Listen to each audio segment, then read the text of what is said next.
الحمد للہ رب العالمین والعاقبۃ للمتقین والصلاة والسلام علی سید الانبیاء والمرسلین وعلی آلک واصحابک یا سیدی یا رحمۃ للعالمین۔ سورۃ بقرہ کی آیت نمبر 89 سے آج کا ہمارا درس قرآن شروع ہو رہا ہے۔ اللہ سے دعا ہے کہ مجھے اللہ تعالیٰ حق سچ بیان کرنے کی توفیق عطا فرمائے۔ اللہ تعالیٰ نے ارشاد فرمایا وَلَمَّا جَاءَهُمْ كِتَابٌ مِّنْ عِنْدِ اللَّهِ مُصَدِّقٌ لِّمَا مَعَهُمْ وَكَانُوا مِنْ قَبْلُ يَسْتَفْتِحُونَ عَلَى الَّذِينَ كَفَرُوا فَلَمَّا جَاءَهُم مَّا عَرَفُوا كَفَرُوا بِهِ فَلَعْنَةُ اللَّهِ عَلَى الْكَافِرِينَ۔ اور جب ان کے پاس اللہ کی طرف سے وہ کتاب آئی ہے جو اس آسمانی کتاب کی تصدیق کرنے والی ہے جو ان کے پاس ہے، اور وہ اس سے پہلے اس نبی کے وسیلے سے کفار کے خلاف فتح کی دعا کرتے تھے، اور جب ان کے پاس وہ آ گئے جن کو وہ جان اور پہچان چکے تھے تو انہوں نے ان کے ساتھ کفر کیا، سو کافروں پر اللہ کی لعنت ہے۔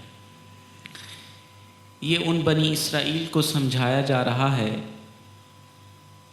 کہ تم جو کتاب کو کہتے ہو کہ یہ ہم پر نازل ہوئی ہے، ہم اس پر ایمان لاتے ہیں، جو اب کتاب نازل ہوئی ہے یہ تو اب آپ کی کتاب کی تصدیق کرنے والی ہے۔ اور یہ بھی تھا کہ حضور کی تشریف آوری سے پہلے یہ حضور کے وسیلے سے دعا کرتے، حضور کے وسیلے سے دعا کرتے۔ ابھی حضور اکرم صلی اللہ تعالیٰ علیہ وسلم دنیا میں تشریف نہیں لائے، تب یہ جب جنگ ہوتی تو جنگ میں فتح کے لیے اللہ سے دعا کرتے، اے اللہ ہمیں نبی آخر الزمان جو تشریف لائیں گے ان کے وسیلے سے ہمیں فتح عطا فرما، تو وہ فتح ہوتی۔ صحابہ اکرام جو بعد میں مسلمان ہوئے وہ فرماتے ہیں کہ ہم نے خود ایسی جنگوں میں شرکت کی، جو اوس اور خزرج وغیرہ کی جو جنگیں تھیں ان میں جب نبی آخر الزمان کا وسیلہ دے کر دعا کی جاتی تو اللہ تعالیٰ اس جنگ میں فتح عطا فرماتا۔ اب جو کہتے ہیں کہ نبی اور ولیوں کے وسیلے سے دعا نہیں مانگنی، ادھر قرآن پاک میں وسیلے سے دعا مانگی جا رہی، اور اللہ تعالیٰ حضور کے وسیلے سے، ابھی حضور اس دنیا میں جلوہ گر نہیں ہوئے تو حضور کے وسیلے سے دعا قبول کر رہا ہے اللہ تعالیٰ۔ اور کس کی؟ جو مشرک اور یہودی ہیں ان کی دعا اللہ تعالیٰ اپنے نبی کے وسیلے سے قبول کر رہا ہے۔ تو یہ بھی ایک دلیل ملتی ہے کہ اللہ اپنے نبی، اپنے پیغمبروں، اپنے نیک بندوں کے وسیلے سے جو دعا کی جاتی ہے اس کے وسیلے سے اللہ تعالیٰ دعا قبول فرماتا ہے۔ اور اسی کی کو دلیل پکڑتے ہوئے ہم جو ہیں درباروں پر حاضر ہوتے ہیں، اور پھر ہم یہ نہیں کہتے کہ اے دربار والے، اے بزرگ تو ہمیں عطا فرما، ہم اللہ سے دعا مانگتے ہیں کہ اے اللہ ان بزرگوں کے وسیلے سے ہمیں عطا فرما۔ ایک واقعہ سناؤں آپ کو، غوث پاک رضی اللہ تعالی عنہ، ان کا ایک مرید تھا، خاص تھا، ان کا غلام تھا، جو بھی غوث پاک کی بارگاہ میں حاضر ہوتا تو وہ ان کو وضو کرواتا تھا۔ اب دیکھیں وسیلہ کیسا، وسیلہ کس کا لوگ پیش کرتے تھے۔ غوث پاک کی بارگاہ میں ایک خادم تھا، ایک ملازم تھا، ایک غلام تھا غوث پاک کا، جو بھی غوث پاک کی بارگاہ میں حاضر ہوتا تو وہ ان کو وضو کرواتا۔ تو ایک دن اس کے انسان تھا نا، بڑے سالوں سے وہ یہ کام کر رہا تھا، انسان تھا، انسان کے ذہن میں جو خیال برے آ جاتے ہیں، وسوسے آ جاتے ہیں، برے خیالات آ جاتے ہیں، شیطان ڈال دیتا ہے وسوسے۔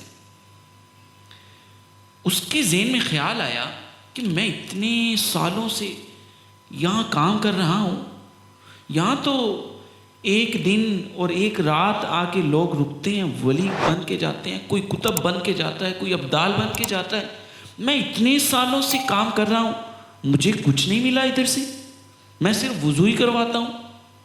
یہ سوچ آئی، چھوڑ کے چلے گئے۔ جنگل میں جا رہے ہیں، جنگل میں جاتے ہوئے کیا دیکھتے ہیں کہ دو اللہ کے ولی بیٹھے ہیں، دو اللہ کے ولی بیٹھے ہیں، ان کے پاس جا کے بیٹھ کے کہنے لگے حضور مجھے بھی اپنے ساتھ رکھ لیجئے، آپ جو کھائیں گے وہ میں کھا لوں گا، جو آپ پئیں گے وہ میں پی لوں گا، بس مجھے اپنے ساتھ رکھ لیجئے۔ یہ غوث پاک کے مرید نے کہا، غلام نے کہا، جو وضو کرواتا تھا، اس نے کہا مجھے آپ اپنے ساتھ رکھ لیں، جو آپ کھائیں گے جو آپ پئیں گے وہ میں بھی کھا لوں گا، وہ بھی پی لوں گا، وہی پی لوں گا۔ انہوں نے کہا ٹھیک ہے بھائی، آ جاؤ بیٹھو۔ اچھا، عبادت کرتے رہے، کچھ دن گزرے۔ وہ تو اللہ کے ولی ہیں نا، اللہ کے ولی تو صبح کھائیں تو پتہ نہیں کتنے دن گزار لیتے ہیں اسی کھانے پر، اللہ کے ولی تھے۔ کچھ دن گزرے، بھوک لگی۔ جب بھوک لگی تو ان دو ولیوں میں سے، جو اللہ کے ولی تھے دو، ان دو میں سے ایک نے ہاتھ اٹھائے، دعا کی تو ایک تھال کھانے کا آ گیا، تینوں نے مل کے کھا لیا۔ پھر عبادت میں مصروف۔ پھر کچھ دن بعد پھر بھوک لگی، پھر دوسرے ولی نے دعا کی، ہاتھ اٹھائے، پھر ایک تھال آ گیا، پھر کھا لیا، تینوں نے مل کے کھا لیا۔ کچھ دن پھر گزرے، پھر بھوک لگی۔ پھر اللہ کے جو دو ولی تھے انہوں نے کہا بھائی اب ہم نے دعا کی، تھال کھانے کا آیا، اب تم دعا کرو۔ اس نے کہا حضرت میں کیا دعا کروں، میں کوئی ولی تھوڑی ہوں۔ تو کہنے لگے بھائی ولی ہو یا نہیں، بھائی دعا کرو، کھانا منگواؤ۔ تو انہوں نے بھی دعا کی تو 2 تھال کھانے کے آ گئے۔ اللہ اکبر۔ ولیوں نے دیکھا کہ بھائی ہم تو دعا کرتے ہیں ایک کھانے کا تھال آتا ہے، تم نے دعا کی تو 2 کھانے کے تھال، بتاؤ ذرا دعا کیا کی تھی۔ اس نے کہا بھائی حضور حضرت میں نے کیا دعا کرنی، میں نے کہا اللہ یہ تیرے 2 ولی بیٹھی ہیں، ان کے وسیلے سے کھانا عطا فرما، تو کھانے کے 2 تھال آ گئے۔ اے ولیوں تم بتاؤ تم کیا دعا کرتے ہو، اے ولیوں تم بتاؤ تم کیا دعا کرتے ہو۔ ولیوں نے کہا ہم تو اس غوث پاک کے اس خادم کا، اس نوکر کا، اس خادم کا وسیلہ دے کے دعا کرتے ہیں جو وضو کروائے۔ اب چونک گئے، اللہ کہ یہ میں نے کیا کر دیا، ولی میرے وسیلے سے کھانا کھاتے ہیں، ولی میرے وسیلے کا، میرے نام لے کر اللہ سے کھانا مانگتے ہیں۔ اب چونک گئے، اب توبہ کی تو پھر دوبارہ غوث پاک کی بارگاہ میں آ گئے، توبہ کی پھر وہیں کے وہیں رہے۔ تو بہرحال وسیلے سے دعا مانگنی یہ کوئی حرج نہیں ہے، اس میں جائز ہے، اور اس میں اللہ تعالیٰ برکت عطا فرمائے۔ ہم تو گناہ گار ہیں، میں گناہ گار ہوں، اللہ تعالیٰ مغفرت فرمائے ہم سب کی۔ تو ہم تو بزرگوں کے وسیلے سے دعا مانگتے ہیں، حضور کے وسیلے سے دعا مانگتے ہیں، اے اللہ یہ تیرے نیک بزرگ ہیں، یہ تیرے نیک بندے ہیں، یہ اللہ کے پیارے محبوب ہیں، اے اللہ یہ تیرے پیارے محبوب ہیں، ان کے وسیلے سے ہمیں یہ دعا ہم مانگ رہے ہیں، ہماری دعا کو قبول فرما، تو وہ ہماری بھی دعا قبول ہو جاتی۔ اور اللہ کے نبی کے وسیلے سے جو دعا مانگی جائے، اور اگر دل سے مانگی جائے تو وہ ہو نہیں سکتا کہ وہ کبھی رد ہو جائے۔ تو اللہ تعالیٰ ہمیں راہ مستقیم پر چلنے کی توفیق عطا فرمائے، اور ہمیں ان بزرگوں کے وسیلے سے اور حضور کے وسیلے سے دعا مانگنے کی توفیق عطا فرمائے۔ آگے بئس ما اشتروا بہ انفسہم ان یکفروا بما انزل اللہ بغیا، کیسی بری چیز ہے وہ جس کے معاوضہ میں انہوں نے اپنی جانوں کو فروخت کیا ہے کہ وہ اس کتاب کا کفر کریں جس کو اللہ نے نازل کیا ہے، اس پر سرکشی کرتے ہوئے کہ اللہ اپنے فضل سے اپنے بندوں میں سے جس پر چاہے کتاب نازل فرماتا ہے۔ وہ غضب در غضب میں آ گئے، اور کو کافروں کے لیے ذلیل و خوار کرنے والا عذاب ہے۔ اس میں جو ہے اللہ تعالیٰ فرما رہا ہے کیسی بری چیز ہے کہ وہ صرف تھوڑے سے معاوضے کے لیے، تھوڑے سی دنیا کی تھوڑی سی چیزوں کے لیے وہ اس کتاب کا انکار کر رہے ہیں، حضور اکرم صلی اللہ تعالیٰ علیہ وسلم کا انکار کر رہے ہیں۔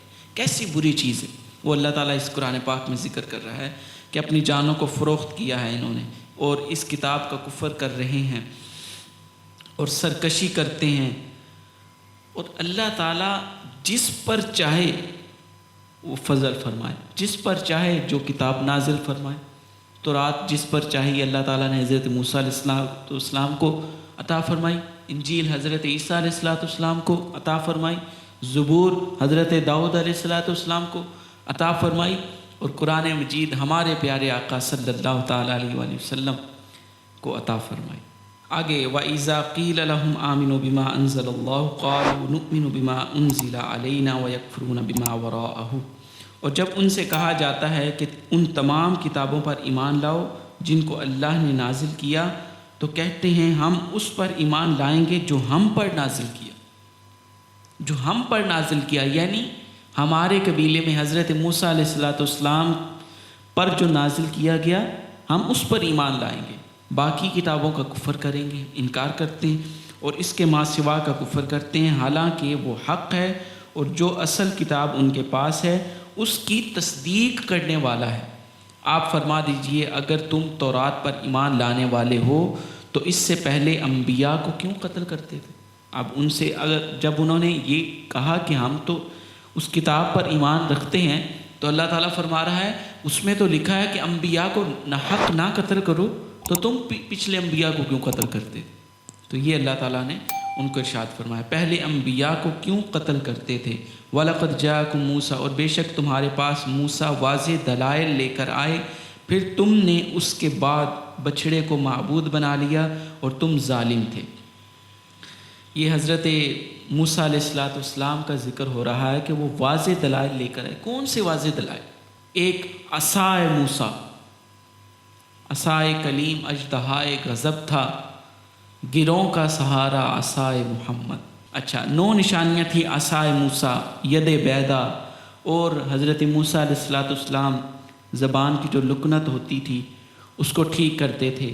بنو اسرائیل کے لیے سمندر کو چیرنا، ٹڈی دل کی صورت میں ان پر عذاب آنا بنو اسرائیل پر، طوفان، بدن کے کپڑوں میں جوؤں کا پیدا کرنا، مینڈکوں کا عذاب کہ ہر کھانے کی چیز میں مینڈک آ جاتے، اور خون کا عذاب کہ ہر برتن میں خون آ جاتا۔ لیکن ان نشانیوں کے باوجود، یہ وہ نشانیاں تھیں جب انہوں نے حضرت موسیٰ علیہ السلام کے ساتھ بھی انہوں نے اس طرح کیا، انکار کیا، بعض چیزوں کو مان لیا، بعض چیزوں کا انکار کیا، تو ان میں بہت ساری صورتوں میں ان پر بنو اسرائیل پر عذاب آئے۔ وَإِذْ أَخَذْنَا مِيثَاقَكُمْ وَرَفَعْنَا فَوْقَكُمُ الطُّورَ، اور جب ہم نے تم سے پختہ عہد لیا اور پہاڑ طور کو تم پر اٹھایا اور فرمایا جو ہم نے تم کو دیا ہے اس کو مضبوطی سے لو اور سنو، انہوں نے کہا ہم نے سنا اور نافرمانی کی، اور ان کے کفر کی وجہ سے ان کے دلوں میں بچھڑا بسا دیا گیا تھا۔ آپ فرما دیجئے اگر تم تورات پر ایمان لانے والے ہو تو یہ کیسی بری چیز ہے جس کا تمہیں تمہارا ایمان حکم دیتا ہے۔ آگے فرمایا آپ فرما دیجئے کہ اگر دار آخرت اللہ کے نزدیک اور لوگوں کے بجائے خصوصیت سے تمہارے لیے ہے، تو اگر تم سچے ہو تو موت کی تمنا کرو، اور جو اعمال وہ پہلے کر چکے ہیں ان کی وجہ سے وہ موت کی ہرگز تمنا نہیں کریں گے، اور اللہ ظالموں کو خوب جاننے والا ہے۔ وَلَتَجِدَنَّهُمْ أَحْرَصَ النَّاسِ عَلَىٰ حَيَاةٍ وَمِنَ الَّذِينَ أَشْرَكُوا، اور آپ ضرور دیکھیں گے کہ وہ اور لوگوں سے اور مشرکین سے بھی زیادہ زندگی کے لیے وہ تمنا رکھتے ہیں۔ ان میں سے ہر ایک شخص یہ خواہش رکھتا ہے کہ کاش اس کی عمر 1000 سال ہو اور یہ عمر اسے دی جائے، تو یہ اس کو عذاب سے دور کرنے والی نہیں ہے، اور جو کچھ یہ کر رہے ہیں اس کو اللہ خوب دیکھنے والا ہے۔ وہ جو مشرک ہوتے ہیں نا، یہودی، جن کے دل میں ایمان نہیں ہوتا، وہ کبھی بھی نہیں چاہے گا کہ مجھے موت آئے۔